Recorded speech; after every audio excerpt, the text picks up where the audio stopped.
북한이 다시 한번 박근혜 대통령 실명을 거론하면서 비난했습니다. 박근혜 대통령이 아셈, 아시아 유럽 정상회의에서 한 발언, 북한 핵 문제, 인권 문제 거론했고 이중적인 태도를 보이지 말고 NLL 그 도발 같은 그런 것 하지 말고 진지하게 임해달라라는 것인데 여기에 대해서 딴지를 걸고 나선 것입니다. 자세히 알아보겠습니다. 김호준 기자.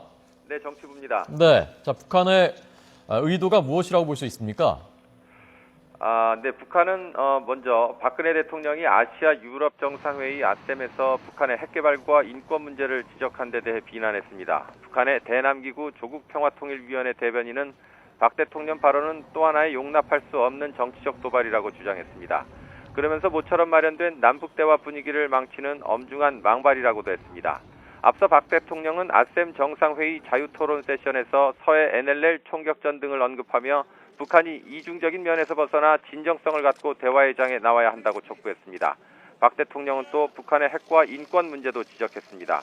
이런 문제들은 북한이 그동안 아주 민감하게 반응해온 것들입니다. 그래서인지 이번에도 역시 조평통 발표에는 상당히 원색적인 표현을 담고 있습니다.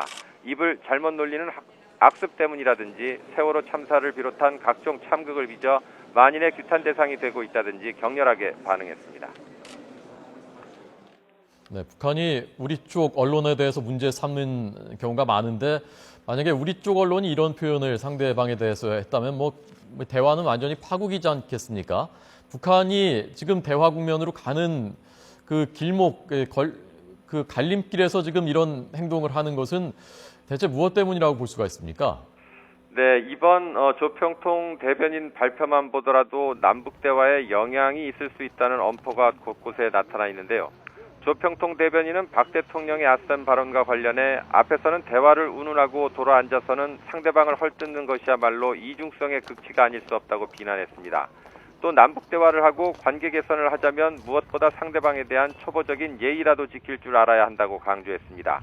현재 정부는 북측의 2차 고위급 접촉을 이달 말 판문점에서 개최하자고 제안해 놓은 상태입니다.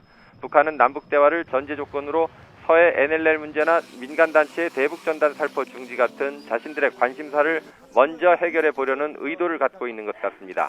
또 5.24 조치 문제와 금강산 관광 재개 같은 첨예한 의제도 유리하게 풀어나가려고 하고 있습니다. 이런 가운데 북한이 실세 3인방의 남한 방문 이후 중단했던 박근혜 대통령에 대한 실명 비난도 제기한 상황이어서 2차 고위급 접촉에 어떤 영향을 줄지 관심이 모아지고 있습니다. 지금까지 정치부에서 YTN 김호준입니다.